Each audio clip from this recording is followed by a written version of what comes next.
감사합니다. 오늘 아침에 그리스도의 평화라는 제목으로 함께 말씀 나누도록 하겠습니다. 우리가 읽은 이 이사야는 선지자는 예수님이 오시기 전 700년 전의 사람입니다. 이사야 선지자는 자기가 살고 있던 그 당시 이스라엘의 타락한 이스라엘에게 정말 하나님의 멸망을 선포합니다. 하지만 자비하신 하나님께서 심판했던 그 이스라엘을 다시 한번 회복시킬 걸 또 한번 말씀하시죠. 그리고 그 나라의 회복 이후에 영원한 하나님의 그 정의와 평화가 다스리는 그 메시아의 출현을 나타내고 있습니다. 오늘 읽은 그 이사야 11장이 바로 그 순서지요. 메시아의 새로운 통치를 통한 하나님의 정의와 평화에 대해서 이야기를 하고 있습니다. 이 이사야가 예언한 게 이제 700년 지나서 지금으로부터 2000년 전이죠. 예수님의 탄생을 나타내고 있습니다. 내용을 잠깐 보면은요, 1절에 대해서 11장 전체가 예수님에 대해서인데 1절에 이렇게 표현합니다. 이새의 줄기에서 한 싹이 나며 그 뿌리에서 한 가지가 나서 결실할 것이요. 이새가 누구죠? 이새는 우리 아들이 이새인데 이새는 누군가라죠? 여러분 미국의 그 초대 대통령 누군지 아십니까? 미국의 초대 대통령 조지 워싱턴이죠. 조지 워싱턴이 초대 대통령이에요. 그러면 조선의 건국은 이성계인데 조지 워싱턴의 아버지 누군지 아세요? 이성계의 아버지 누군지 아세요? 몰라요. 이스라엘 사람들에게 있어서 위대한 왕은 다윗 왕입니다.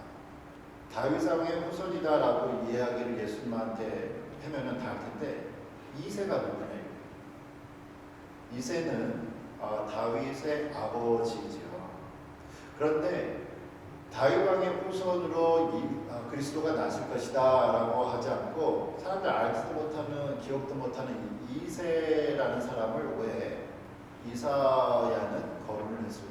예수님을 가문을 소개하면서 왜 이새라는 사람을 했냐고요. 사람도 알지도 못하는 사람을.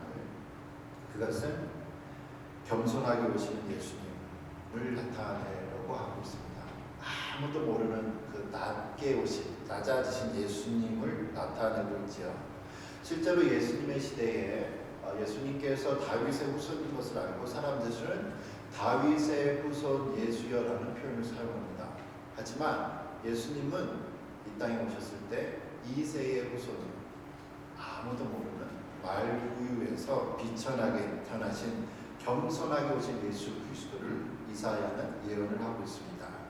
또 우리가 1절에 보았는데 여기에서 예수 그리스도의 그 비천함 그리고 연약함을 나타내는 단어가 하나 있습니다. 바로 이새의 줄기에서라는 표현이에요. 한국말로 줄기가 무슨 나무 가지같이 느껴지는데 영어 표현은 이거를 스탬프라고 썼습니다. 나무를 자르고 나면 밑둥이죠. 그 밑둥에서 한 싹이 난다라는 거예요. 나무를 잘라보셨겠지만 나무를 자르고 나면 이렇게 가만히 있으면 저절로 마릅니다. 말라도 나무가 이제 점점 죽게 되죠. 시간이 지나면 말라서 죽는 이 형편없는 이 나무, 생명의 가능성이 없는 그 밑둥에서 한 싹이 나오기 시작합니다. 많은 것도 아니고 하나, 아슬아슬하게 그것도 한 가지가 연약한 예수 그리스도를 나타내고 있습니다. 예수님이 아무런 가능성이 없는 그곳에서 한 생명이 나타나는 것을 표현하고 있는데요. 예수님이 태어나셨을 때에 2000년 전이죠. 그때는 이스라엘이라는 나라가 망하고 400년 동안 나라가 없었던 때입니다. 수많은 강대국들이 그 지역을 다스렸고요. 예수님이 태어날 무렵에는 최대 강국이었던 로마가 나라를 다스리던 점령하고 있던 그러한 때였죠. 많은 백성들이 지난 400년 동안 이스라엘의 회복을 기다렸는데 회복될 기미가 안 보입니다. 조짐이 없고 나라는 계속 악하게 망하게 되어가고 있는 이런 상황에서 사람들이 이제 정말 그리스도가 계신가? 메시아를 간절히 기다리고 있는 지금 그리고 그 간절한 소망도 이제 희미해질 그 무렵에 예수님이 태어나시는 것이죠. 2절에 보시면 이렇게 힘없이 태어난 연약한 모습으로 태어난 예수 그리스도에게 하나님의 영이 임합니다. 그 위에 여호와의 영, 곧 지혜와 총명의 영이요 모략과 재능의 영이요 지식과 여호와를 경외하는 영이 강림하시리니 라고 말씀을 하고 있죠. 바로 예수님께서 세례 요한에게 세례를 받으셨을 때에 하늘이 열리고 성령님께서 하나님의 영이 그에게 임하셨습니다. 강한 능력과 권능이 예수님에게 임하셨습니다. 더 이상 예수님은 평범한 사람도 아니고 연약한 가지가 아니라 하나님의 능력을 입은 하나님으로서 이제 사역을 하게 되는 거죠. 세상을 다스릴 수 있게 되었습니다. 그런데 예수님께서 이러한 놀라운 능력을 가졌지만 예수님이 세상을 다스리는 방법은 틀렸습니다. 세상과 달랐습니다. 3절에 이렇게 표현하죠. 그가 여호와를 경외함으로 즐거움을 삼을 것이며 그의 눈에 보이는 대로 심판하지 아니하며 그의 귀에 들리는 대로 판단하지 아니하며. 예수님 당시에는 왕이 다스리는 시대죠. 황제가 다스리는 시대입니다. 왕이 곧 그가 말하는 것이 법이었습니다. 자기 마음대로 다 할 수 있었어요. 자기 마음대로 하는 통치자들은 자기는 즐거울지 모르는데 다른 사람들은 힘이 듭니다. 예수님은 이렇게 하지 않았다는 거예요. 마음대로 하지 않았다는 겁니다. 능력이 있어도 예수님은 본인이 모든 권세를 다 갖고 있어도 하나님을 경외하고 공경하는 일을 살았습니다.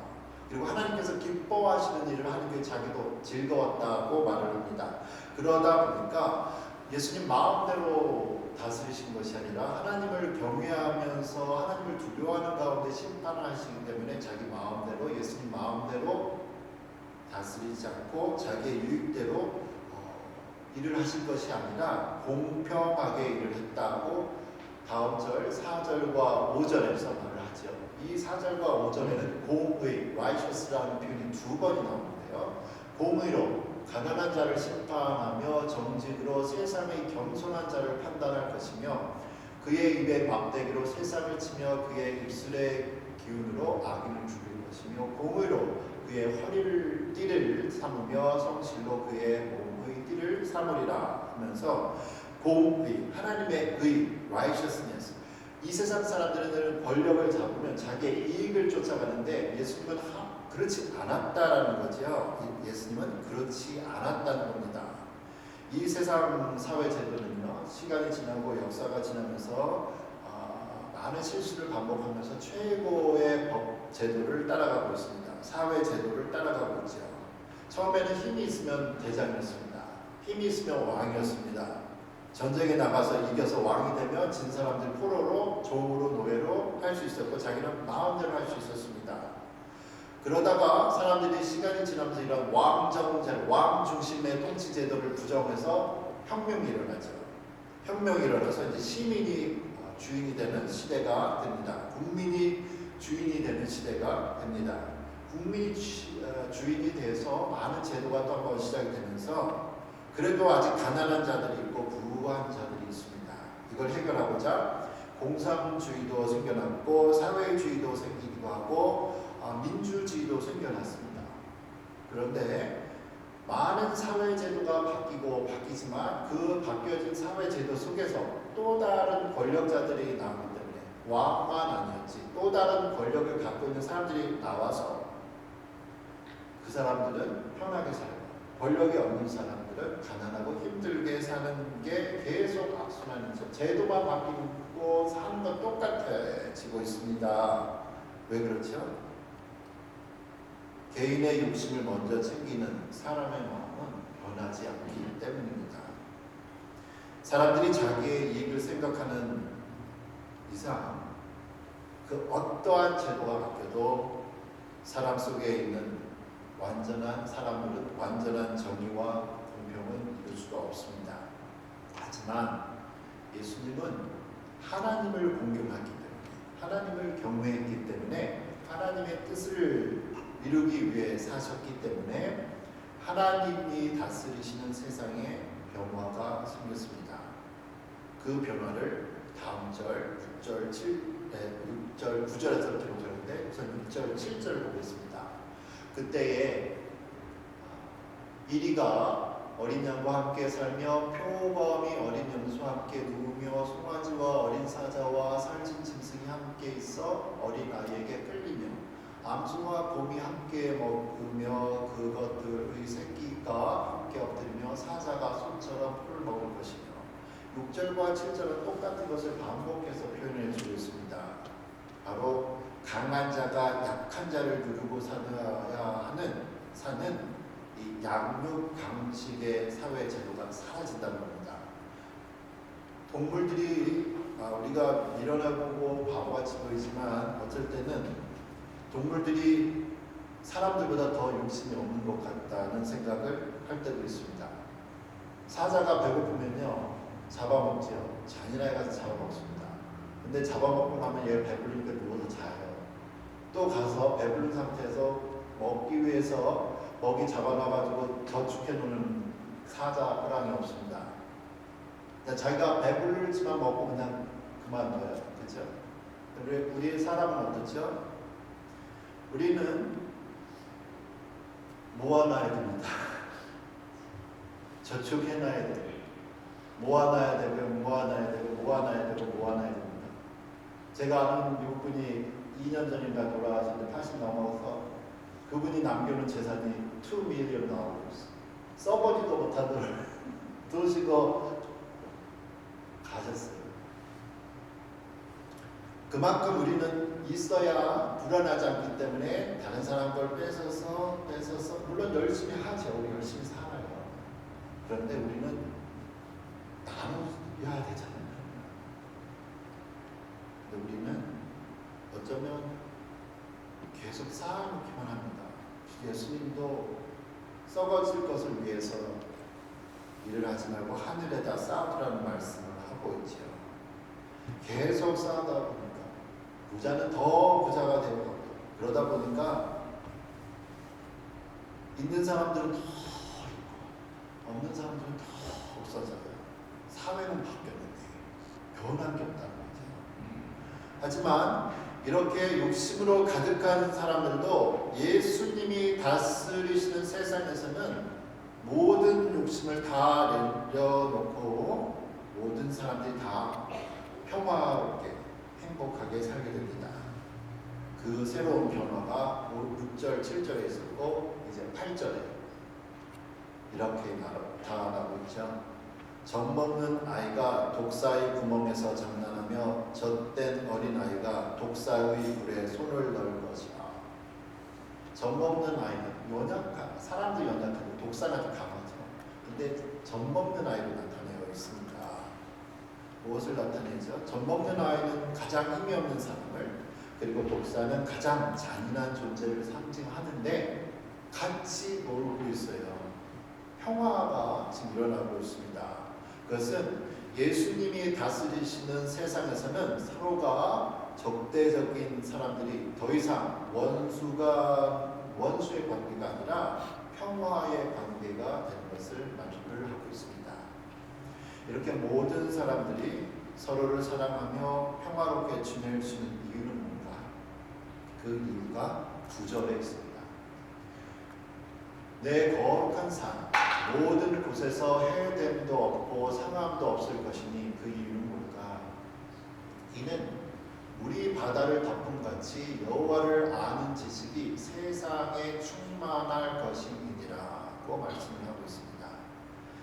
전에는 사람들이 자기의 유익만을 생각하며 살았기 때문에 싸움과 전쟁이 있었습니다. 하루도 조용할 날이었죠. 그들이 하나님 없는 삶을 살았기 때문에 그렇습니다. 하지만 예수님이 다스리시는 그 날에는 이제 더 이상 사람 중심의 삶이 아니라 하나님의 말씀이 홍수를 이뤄서 온 지면을 다 덮였기 때문에 하나님의 말씀이 다스리기 때문에 그곳에 사랑과 평화의 나라가 되었습니다. 지금 계속 우크라이나 전쟁이 진행 중이죠. 올 봄에 시작된 이 전쟁이 계속 진행 중입니다. 세계가 어렵고 힘든데 러시아의 침공을 받은 우크라이나들이 전쟁의 두려움과 추움 그리고 겨울의 공포 그런 죽음 속에서 제일 많이 찾은 성경 구절이 하나 있습니다. 바로 이사야 41장 10절입니다. 제가 좀 크게 해놨었는데 두려워하지 말라. 내가 너와 함께함이라. 놀라지 말라. 나는 내 하나님이 됨이라. 내가 너를 굳세게 하리라. 참으로 너를 도와주리라. 참으로 나의 의로운 손으로 너를 붙들리라고 말씀합니다. 이 전쟁 중에 있는 사람들이 무신론자는 자는 한 명도 없다고 해요. 아무리 안 믿는 사람도 전쟁이 빗발치는 그곳에서는 절대자, 우리는 하나님이라고 하죠. 하나님을 찾을 수밖에 없습니다. 사람의 연약함을 인정하고 하나님을 찾지요. 우리가 이제 핸드폰에 많은 앱들이 이제 사용하는 그 기능들이 있는데 프로그램이 있는데 그 중에 성경도 있습니다. 영어로 된 앱, 성경 앱 중에 유명한 게 YouVersion이라는 앱이 있는데 이 사람들이 이제 목사님이 만든 건데요. 이게 보니까 어느 나라에서 어느 나라 말에 성경이 가장 많이 사용됐는지를 이제 알 수가 있어요. 조회수가 파악이 됩니다. 그런데 우크라이나 전쟁이 일어나면서 우크라이나어로 된 성경 사용 빈도수가 아주 하늘을 치솟게 올라가 있습니다. 예를 들어서 우크라이나에 전쟁이 나서 사람들이 주변으로 막 폴란드나 이런 동네로 다 2주 피나가지 않습니까? 1년 전 비교했을 때 폴란드에서는 우크라이나 성경을 사용하는 빈도수가 241%, 그리고 독일에서는 733%가 사용률이 확 올라갔습니다. 너무나 놀라운 거죠. 그리고 전반적으로 우크라이나 사람들이 성경을 사용하는데 우크라이나 땅에서 성경을 이렇게 찾아본 사람들이 1년 전과 비교했을 때 55%가 성경을 막 더 찾았습니다. 그리고 유럽 전체에서는 우크라이나 성경을 찾은 사람이 1년 전 비교했을 때 76%가 성경을 찾았어요. 성경을 이 사람들이 무슨 내용을 찾았는가 이제 또 보게 되죠. 보니까 전쟁 초기에는 사람들이 많이 찾았던 단어들이 전쟁, 공포, 두려움, 걱정 이런 단어였습니다. 근데 봄에 시작한 게 지금 이제 벌써 이렇게 겨울이 됐지 않습니까? 시간이 지나면서 최근에는 우크라이나 사람들이 찾는 그 성경 단어가 바뀌었어요. 그거는 사랑이라는 단어입니다. 초기에는 두려움과 공포, 전쟁, 우울증 이런 거였다가 지금은 사랑으로 바뀌었어요. 이 성경 앱을 만든 목사님이 하는 말이 이제 하시는 말씀이 이거는 사람들이 그 어떤 어려운 상황 속에서도 우리가 살 수 있는 그 힘은 하나님의 말씀밖에 없는 것을 나타내주고 있다. 그리고 하나님의 말씀이 우리에게 평화와 위로와 그리고 희망을 주는 것을 나타내고 있다고 말씀하고 있습니다. 이게 무슨 뜻이죠? 러시아나 온 세계 강대국들이 전쟁을 일으키지만 이 세상을 바꿀 수 있는 것은 강력한 무기나 힘이 아니라 하나님의 말씀이라는 거죠. 결국 원수도 사랑하게 하시는 하나님의 사랑이라는 겁니다. 우크라이나 사람들, 러시아 사람들 난리가 날 텐데 사랑이라는 단어 생각합니다. 용서라는 단어. 그래서 오늘 본문 다시 돌아와서 이사야 11장 10절에 그날에 하나님의 나라가 임하실 때 예수님이 통치하신 그날에는 이새의 뿌리에서 같은 표현이 시작되죠. 한 싹이 나서 같은 표현입니다. 1절에서. 그런데 뭐가 틀려지냐면 만민의 기치로 설 것이요 열방이 그에게로 돌아오리니 그가 거한 곳이 영화로우리라. 만민의 기치, 영어로는 배너라고 써 있습니다. 깃발이죠.